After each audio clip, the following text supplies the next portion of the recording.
Hello guys, channel knowledge for you में आपका स्वागत है। इस वीडियो में हम कक्षा 12वीं की अर्थशास्त्र के क्वेश्चन बैंक का अध्याय 2 उपभोक्ता के व्यवहार का सिद्धांत के प्रश्न उत्तर को हल करेंगे। इसमें हम देखेंगे कि उपयोगिता क्या होती है, कुल उपयोगिता क्या होती है, सीमांत उपयोगिता क्या होती है, एक उपभोक्ता संतुलन की स्थिति में कहाँ पर होता है, बजट रेखा या कीमत रेखा किसे कहते हैं और मांग के नियम क्या हैं। ठीक, तो इन सब प्रश्नों को हल करेंगे। तो चलिए देखते हैं। सही विकल्प चुनिए। जब कुल उपयोगिता अधिकतम होती है तब सीमांत उपयोगिता कैसी होती है? तो जब कुल उपयोगिता अधिकतम होती है तब सीमांत उपयोगिता शून्य होती है, मतलब 0 होती है। उदासीनता वक्र होता है, तो उदासीनता वक्र कैसा होता है? उदासीनता वक्र हमेशा मूल बिंदु की ओर उन्नतोदर होता है। उपयोगिता का संबंध होता है, तो उपयोगिता का संबंध किससे होता है? उपयोगिता का संबंध है लाभदायकता से होता है, नैतिकता से होता है, मानव आवश्यकता की पूर्ति से होता है, इनमें से सभी। तो इसका उत्तर हो जाएगा इनमें से सभी। किसी वस्तु में मानवीय आवश्यकता की पूर्ति की क्षमता को कहते हैं। किसी वस्तु में जो मानवीय आवश्यकता कोई वस्तु है और मनुष्य की आवश्यकता की अगर पूर्ति कर देती है तो उस क्षमता को क्या कहा जाता है? उसे उपयोगिता कहा जाता है। उपभोक्ता का संतुलन जिस बिंदु पर होता है उपभोक्ता का संतुलन उस बिंदु पर होता है जब, मतलब उपभोक्ता संतुलन की कंडीशन में या दशा में कब होगा? जब सीमांत उपयोगिता बराबर होगी मूल्य के, मतलब जो सीमांत उपयोगिता किसके बराबर हो जाए? मूल्य के बराबर हो जाए, MU बराबर प्राइस। तब क्या होगा? तब उपभोक्ता का संतुलन होगा, मतलब एक उपभोक्ता संतुलन की स्थिति में होगा। मांग में कौन सा तत्व निहित होना आवश्यक है? मांग में मतलब कौन सा तत्व जरूरी है? ये तत्व यहाँ पर दिए हैं। वस्तु की इच्छा, एक निश्चित मूल्य और साधन व्यय करने की तत्परता। तो एक व्यक्ति मांग कब करेगा? जब उसे वस्तु की इच्छा होगी और उसका एक निश्चित मूल्य हो गया, मतलब जो कीमत होगी उस तब वो मांग भी करेगा और साधन व्यय करने की तत्परता भी होनी चाहिए। तो उत्तर हो जाएगा उपर्युक्त सभी। ठीक, तो यहाँ पर क्लियर हो गया कि मांग में कौन कौन से तत्व निहित होते हैं। वस्तु की इच्छा होती है, एक निश्चित मूल्य होता है और साधन व्यय करने की तत्परता होती है। ऐसी वस्तुएं जिनका एक दूसरे के बदले प्रयोग किया जाता है कहलाती हैं।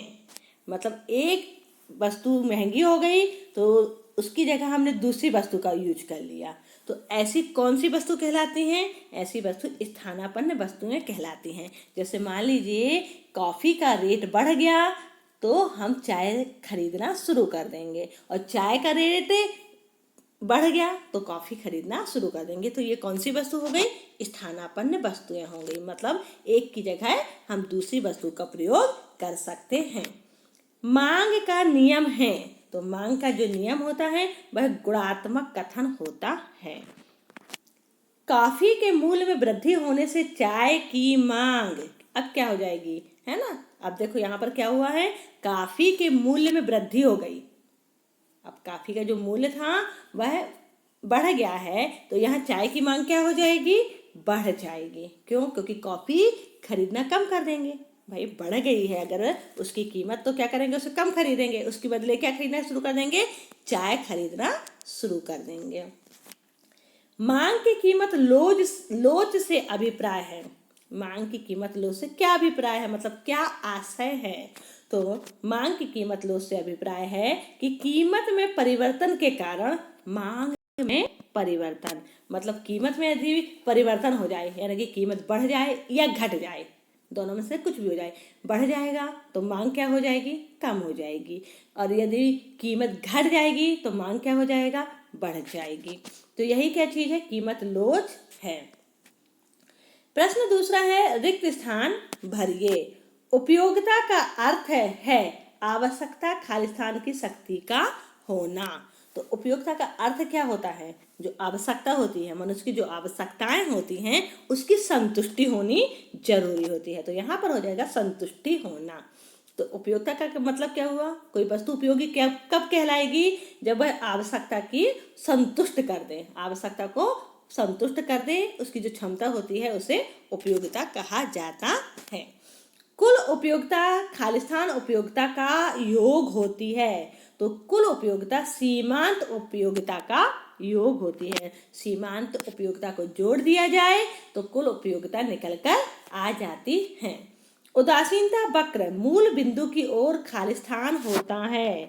तो उदासीनता वक्र मूल बिंदु की ओर उन्नतोदर होता है।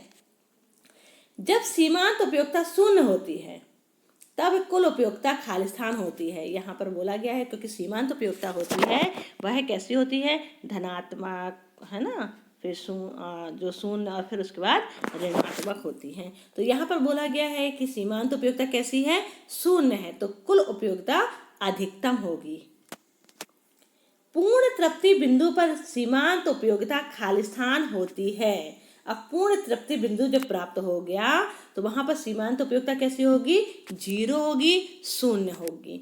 मांग वक्र बाएं से दाएं खालिस्तान ढाल वाला होता है।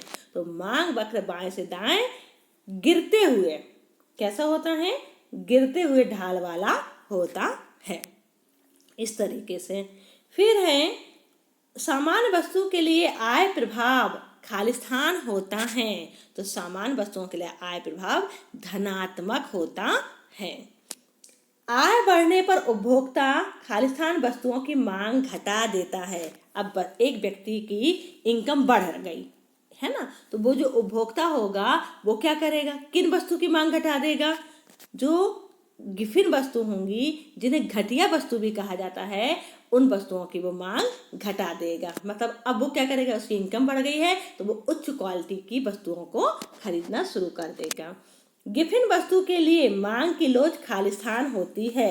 तो गिफिन वस्तु के लिए मांग की लोच धनात्मक होती है। विलासिता वस्तुओं के लिए मांग की लोच इकाई से खालिस्तान होती है। विलासिता वस्तुओं की जो मांग की लोच होती है वह इकाई से कैसी होती है? अधिक होती है। अब यहाँ आया है सही जोड़ी बनाइए। तो सही जोड़ी यहाँ पर बना लेते हैं। कुल उपयोगिता, कुल उपयोगिता मतलब यहाँ पर क्या आ जाएगा? TU, total utility, total utility. सीमांत उपयोगिता, सीमांत उपयोगिता मतलब हो जाएगा MU, मतलब मार्जिनल यूटिलिटी। तीसरा है उदासीनता मानचित्र। तो उदासीनता मानचित्र क्या होता है?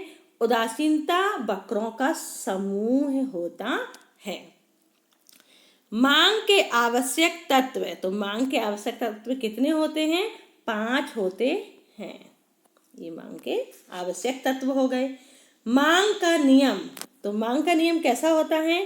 कीमत तथा मांग में विपरीत संबंध होता है। ये मांग का नियम होगा। ठीक है, कैसे होता है विपरीत संबंध? जैसे जैसे कीमत बढ़ती जाती है मांग घटती जाती है, और कीमत अगर घटती है तो मांग बढ़ती है। तो यही विपरीत संबंध कहलाता है। अब है मांग के नियम का अपवाद। तो मांग के नियम का अपवाद क्या होता है? गिफिन वस्तुएं, है ना, क्योंकि मांग का जो नियम होता है वो क्या कहता है कि यदि वस्तु की कीमत बढ़ रही है तो मांग घट जाएगी। लेकिन गिफिन वस्तुओं में क्या होता है कि वस्तु की कीमत बढ़ रही है तो उसकी डिमांड हो जाएगी। ये उसका अपवाद होता है। अब है नेक्स्ट पूरक वस्तुएं। तो पूरक वस्तुएं क्या कहलाती हैं? पूरक वस्तु होती है कार और पेट्रोल। क्यों? क्योंकि एक के बिना दूसरे नहीं चल पाएगी, मतलब एक दूसरों की ये पूरक है। स्थानापन्न वस्तुएं, स्थानापन्न वस्तुएं कौन सी हो जाएंगी? चाय और कॉफी। एक महंगी हुई तो उसकी जगह हम दूसरी का प्रयोग कर सकते हैं। मांग का विस्तार। अब मांग का विस्तार क्या कहलाता है? मांग का विस्तार मतलब मांग में वृद्धि, है ना। मांग में क्या हो जाएगी? वृद्धि। कब? जब कीमत में कमी होगी। कीमत में कमी होने से मांग में वृद्धि हो जाना। मांग का संकुचन क्या हो जाएगा? मांग का संकुचन मांग में कम होना, यानी कीमत में वृद्धि और मांग का कम हो जाना। अब है प्रश्न चौथा, एक शब्द एक वाक्य में उत्तर लिखिए। बजट रेखा का दूसरा नाम है, तो बजट रेखा को और क्या कहते हैं? बजट रेखा को कीमत रेखा भी कहा जाता है। जब सीमांत उपयोगिता शून्य होती है तब कुल उपयोगिता क्या होगी? जब सीमांत उपयोगिता शून्य होगी तो कुल उपयोगिता अधिकतम होती है। उस उपयोगिता का नाम बताइए जो पहले बढ़ती है, फिर स्थिर होती है और उसके बाद घटती है। तो कौन सी उपयोगिता है? वह होती है कुल उपयोगिता। पहले क्या होती है? वह बढ़ती है, फिर स्थिर होती है और उसके बाद वह घटना शुरू हो जाती है। उदासीनता वक्रों के समूह को क्या कहा जाता है? उदासीनता वक्रों के समूह को उदासीनता मानचित्र कहा जाता है। मांग की कीमत लोच कितने प्रकार की होती है? मांग की कीमत लोच 5 प्रकार की होती है, जिसे हम अभी आगे पढ़ेंगे। गिफिन वस्तुओं के लिए मांग की लोच कैसी होती है? गिफिन वस्तुओं के लिए मांग की लोच धनात्मक होती है। विलासिता की वस्तुओं की मांग की लोच किस प्रकार की होती है? तो विलासिता की वस्तुओं की मांग की लोच अत्यधिक लोचदार होती है। मांग की लोच किस प्रकार का कथन है? मांग की लोच मात्रात्मक कथन होता है। एक वस्तु की सभी इकाइयों से प्राप्त होने वाली उपयोगिता के योग को क्या कहते हैं? कुल उपयोगिता कहा जाता है। एक वस्तु की जो सभी इकाइयां हैं उन सभी इकाइयों को जोड़ दीजिए तो जो मिलेगा वो क्या हो जाएगा? कुल उपयोगिता हो जाएगा। किसी वस्तु की मानवीय आवश्यकता की पूर्ति की क्षमता को क्या कहते हैं? अब किसी वस्तु की जो मानवीय आवश्यकता, जो मानव की आवश्यकता की जब पूर्ति की जो क्षमता होती है उसे उपयोगिता कहा जाता है। प्रश्न 5वां है, सत्य असत्य बताइए। सीमांत उपयोगिता ऋणात्मक भी हो सकती है, तो यह कथन बिल्कुल सही है। कुल उपयोगिता हमेशा बढ़ती है। कुल उपयोगिता हमेशा बढ़ती है क्या? बिल्कुल नहीं। अभी हमने देखा था कि कुल उपयोगिता जो होती है पहले बढ़ती है, फिर स्थिर होती है और उसके बाद घटना शुरू हो जाती है। तो यह उत्तर आपका कैसा हो जाएगा? गलत हो जाएगा। उपभोक्ता संतुलन बराबर सीमांत उपयोगिता ऋण मूल्य होता है? नहीं। उपयोगिता सीमांत उपयोगिता यदि और मूल्य बराबर हो जाए तो उपभोक्ता संतुलन होता है ना। पर यहाँ पर ऋण मतलब घटाने के लिए कहा जा रहा है, तो इसलिए इसका उत्तर गलत हो जाएगा। उपयोगिता की माप की जा सकती है, तो मार्शल के अनुसार तो उपयोगिता की माप मुद्रा के द्वारा की जा सकती है, तो यह उत्तर हो जाएगा सही। उदासीनता वक्र मूल बिंदु की ओर अवनतोदर होता है? नहीं, उन्नतोदर होता है, इसलिए उत्तर कैसा हो जाएगा? गलत हो जाएगा। उपयोगिता का संबंध लाभदायकता से है? सिर्फ लाभदायकता से है? बिल्कुल है, लाभदायक होना चाहिए, इसके अलावा और भी होते हैं, तो यह उत्तर सही हो जाएगा।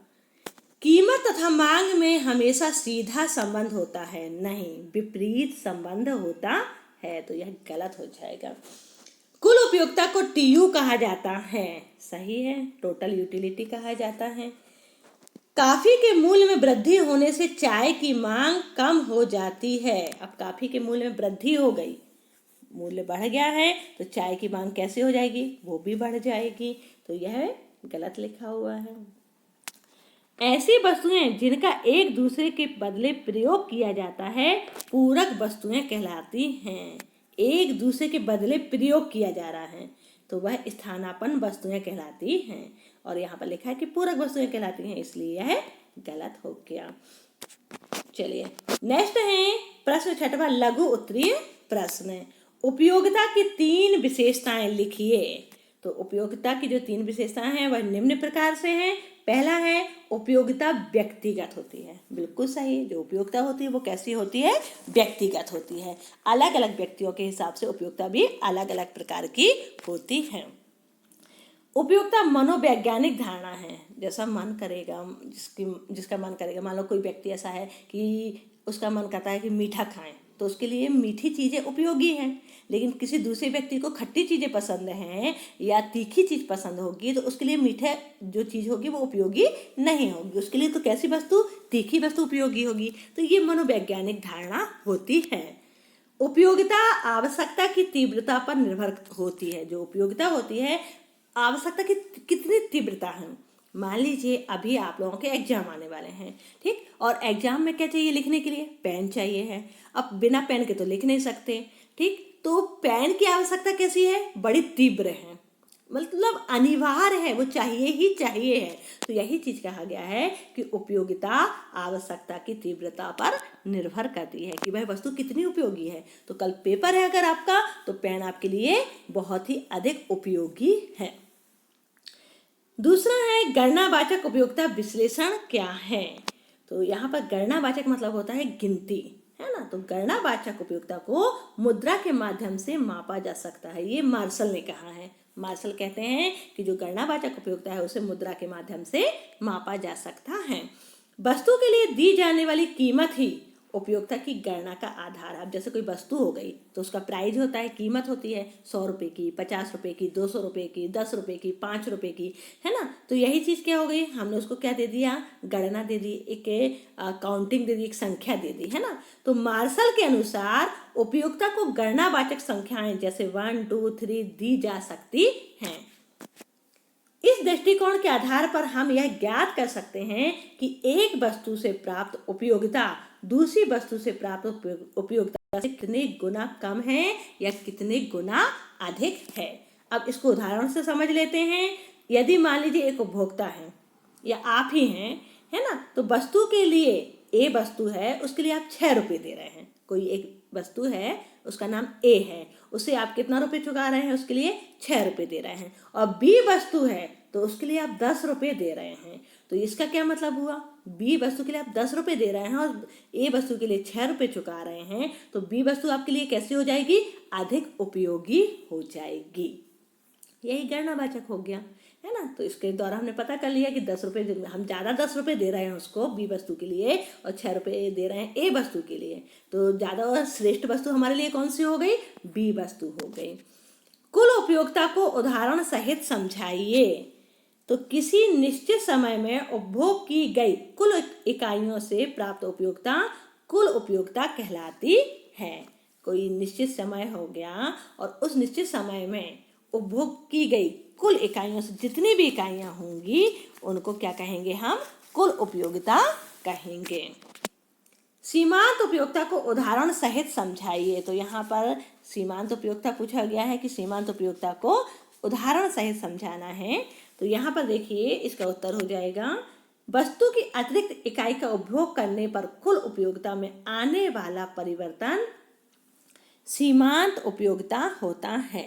जैसे कि एक एग्जाम्पल हम ये ले सकते हैं कि मान लीजिए कि हमने कोई वस्तु ली, 40 वस्तु का हम प्रयोग कर रहे हैं, ठीक है, और यदि हमने एक वस्तु और बढ़ा दी तो अब वस्तु कितनी हो जाएगी, बढ़ के 41 हो जाएगी, है ना। तो ये जो वस्तुएं हो गई, एक वस्तु बढ़ाने पर यूटिलिटी कितनी बढ़ी, मतलब टोटल यूटिलिटी कितनी हो गई, पहले 40 मिल रही थी अब 41 हो गई, दोनों मिला के कितनी हो जाएगी, 81 हो जाएगी, है ना। तो इस तरीके से क्या हुआ, यहाँ पर कुल उपयोगिता बढ़ी और सीमांत उपयोगिता कितनी बढ़ी, एक वस्तु को हमने यहाँ पर बढ़ा दिया, ठीक।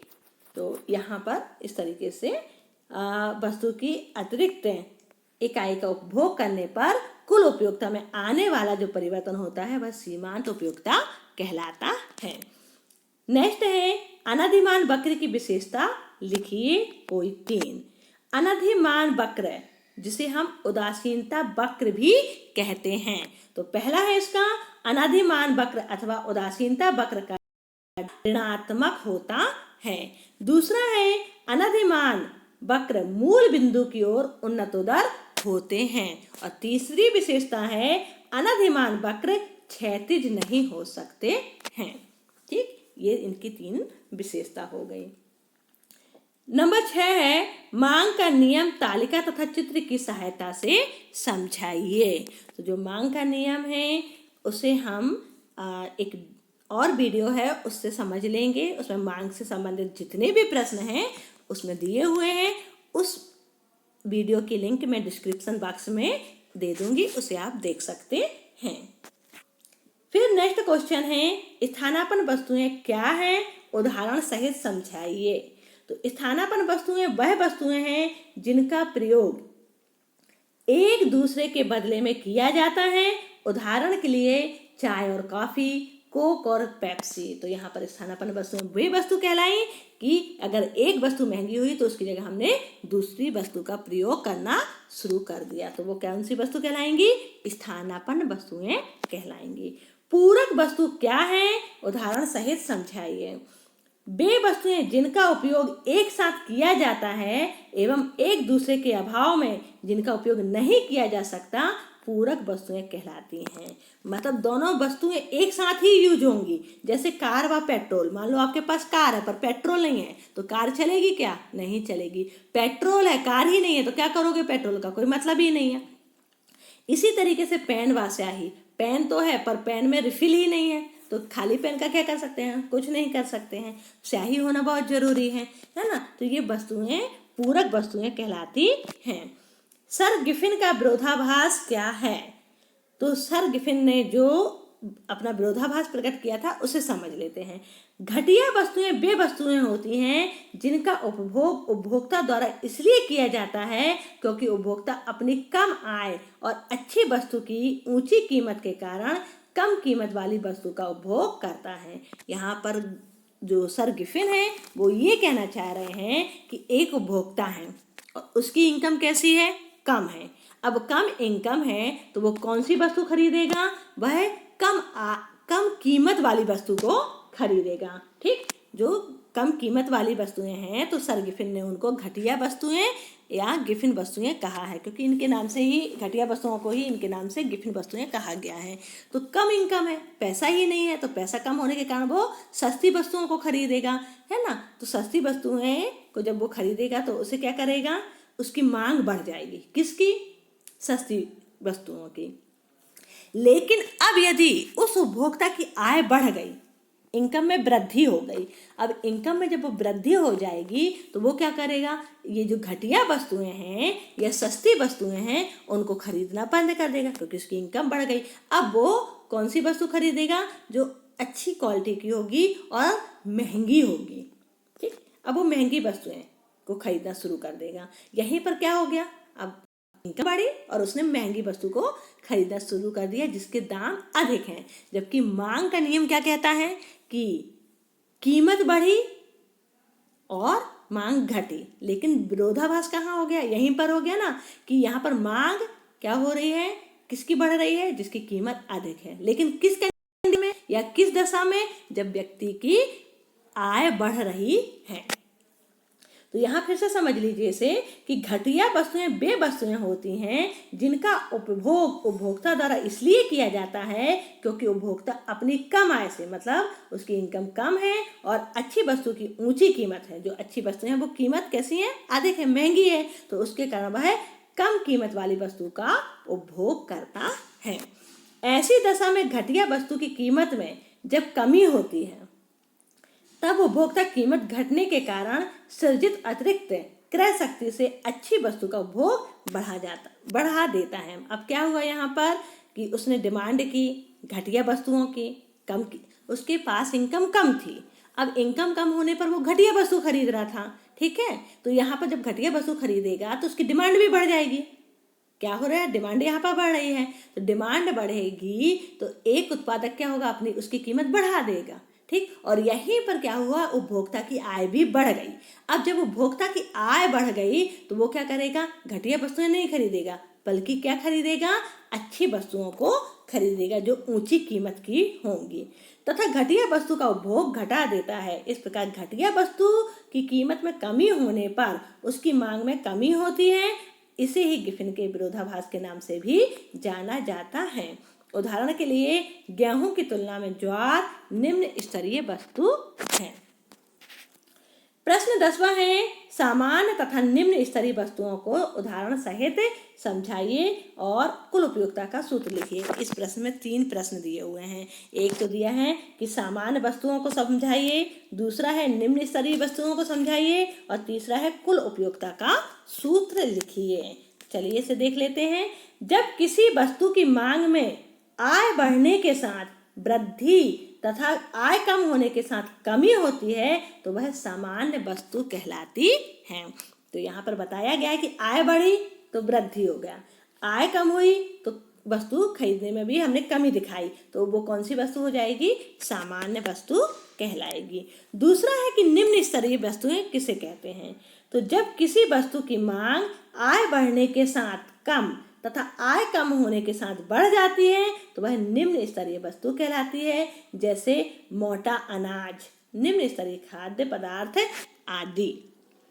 और तीसरा है कुल उपयोगिता क्या है? कुल उपयोगिता का सूत्र लिखिए। तो कुल उपयोगिता का सूत्र होता है कुल उपयोगिता बराबर सिग्मा एम यू, है ना। कुल उपयोगिता मतलब क्या हुआ? Sigma M U. Sigma M U का मतलब होता है, सिग्मा का मतलब होता है कुल और एम यू का मतलब होता है सीमांत उपयोगिता, कुल सीमांत उपयोगिता। प्रश्न 11वां है मांग का अर्थ, मांग का नियम लिखिए। और 12वां है मांग की लोच का सूत्र, प्रमुख श्रेणियां लिखिए। तो मांग का अर्थ और मांग का जो नियम है तो वह हम नेक्स्ट वीडियो में देखेंगे। और यहाँ पर है मांग की लोच का सूत्र। तो मांग की लोच का सूत्र यहाँ पर देख लेते हैं। मांग की कीमत लोच बराबर, मांग की कीमत लोच और मांग की लोच यह एक ही कहलाता है, दोनों एक ही चीज है। तो मांग की कीमत लोच बराबर मांग का आनुपातिक परिवर्तन बटे कीमत का आनुपातिक परिवर्तन, है ना। मांग में आनुपातिक परिवर्तन और कीमत में आनुपातिक परिवर्तन, ये इसका सूत्र हो गया। अब इसकी जो श्रेणियां होती हैं वो 5 श्रेणी होती हैं। पहली होती है पूर्णतः लोचदार श्रेणी, दूसरी होती है पूर्णतः विलोचदार श्रेणी, तीसरी होती है इकाई लोचदार, चौथी होती है इकाई से अधिक लोचदार। इकाई से अधिक लोचदार लिखो या सिर्फ लोचदार भी हम लिख सकते हैं। और इकाई से कम लोचदार अथवा विलोचदार, ये कीमत लोच की श्रेणियां हो गई। नेक्स्ट क्वेश्चन है बजट रेखा, बजट सेट किसे कहते हैं? तो अब यहाँ पर आया कि बजट रेखा किसे कहते हैं या बजट सेट किसे कहते हैं। तो बजट रेखा उन सभी बंडलों का प्रतिनिधित्व करती है जिन पर उपभोक्ता की संपूर्ण आय व्यय हो जाती है, मतलब खर्च हो जाती है। अगर हम दूसरे शब्दों में कहें तो वह रेखा जिस पर विभिन्न बंडलों की लागत उपभोक्ता की आय के बराबर होती है उसे बजट रेखा कहा जाता है। इसे हम एक उदाहरण द्वारा समझ लेते हैं। मान लीजिए आप हैं और आपके पास 500 रुपये है। कितना है? 500 रुपये। ठीक, आप बाजार गए और बाजार में आपने 2 प्रकार की वस्तु खरीदी। एक आपने एक्स खरीदी और एक दूसरी वाई वस्तु खरीदना चाह रहे हैं। ठीक है, 2 प्रकार की वस्तुएं हैं, एक एक्स है और एक वाई है। एक्स की एक वस्तु खरीदोगे तो उसकी कीमत है 50 रुपये और वाई की एक वस्तु खरीदोगे तो उसकी कीमत है 100 रुपये। ठीक है, मतलब एक्स की कीमत कितनी हो गई? 50 रुपये एक वस्तु की, और वाई की एक वस्तु की कीमत कितनी हो गई? 100 रुपये हो गई। अब देखिए हम यहाँ पर बंडल बनाते हैं, है ना। बजट रेखा को अगर देखना है तो बजट रेखा में क्या कहा गया था कि बजट रेखा या कीमत रेखा वह रेखा होती है जिसमें 2 वस्तुओं के ऐसे सभी संयोगों को प्रदर्शित किया जाता है जिन्हें उपभोक्ता दी गई आय तथा वस्तु कीमतों के साथ खरीद सकता है। तो आय कितनी है हमारे पास? 500 रुपये है। वस्तु कितनी है? 2 प्रकार की है। पहली वस्तु एक्स है जिसकी एक वस्तु खरीदेंगे अगर एक्स से तो 50 रुपये की आएगी, और वाई अगर खरीदते हैं तो वह 100 रुपये की आएगी। अब हम ना यहाँ पर देखते हैं कि मान लीजिए हम मार्केट गए और मार्केट में हमने एक्स वस्तु नहीं खरीदी। ठीक है, एक्स वस्तु हमारी कितनी है? 0 है, मतलब हमने एक्स वस्तु को नहीं खरीदा। और हमने क्या किया? वाई वस्तु को अब हम कितना खरीद सकते हैं? 500 रुपये हमें खर्च करना है ना। तो वाई वस्तु की कितनी मात्रा हम ले सकते हैं? 5 मात्रा ले सकते हैं। क्यों ले सकते हैं? क्योंकि एक वस्तु की कीमत 100 रुपये है तो 5 वस्तु की कीमत कितनी हो जाएगी? 500 हो जाएगी। ये पहला बंडल सेट बन गया आपका। दूसरा तरीका ये हो सकता है कि हमने मान लो एक्स की 2 वस्तुएं खरीदी। एक्स की कितनी वस्तुएं यहाँ पर खरीद रहे हैं? 2 वस्तु खरीदे, तो मतलब हमारा कितना खर्चा हो गया? 2 वस्तु खरीदने में 100 रुपये खर्च हो गया, क्योंकि एक वस्तु का 50 रुपये और दूसरी वस्तु का भी 50, तो 50 और 50 100। अब हमारे पास कितना बचा? 400 रुपये बचा। तो इस 400 रुपये में हम क्या खरीदेंगे? बाई वस्तु को खरीदेंगे। तो बाई वस्तु की कितनी मात्रा आ जाएंगी? 4 मात्रा आ जाएंगी, क्योंकि 100 चौको 400, 400 रुपये खर्च कर दिया। अब मान लीजिए हमने एक्स की 6 वस्तु ले ली। कितनी ले ली हमने? 6 वस्तु ले ली। अब 6 वस्तु हम ले रहे हैं तो कितने रुपए में आएगी? हम जानते हैं कि एक की कीमत 50 है, तो 50 गुणित 6, तो 50 गुणित 6 करोगे तो कितना हो जाएगा?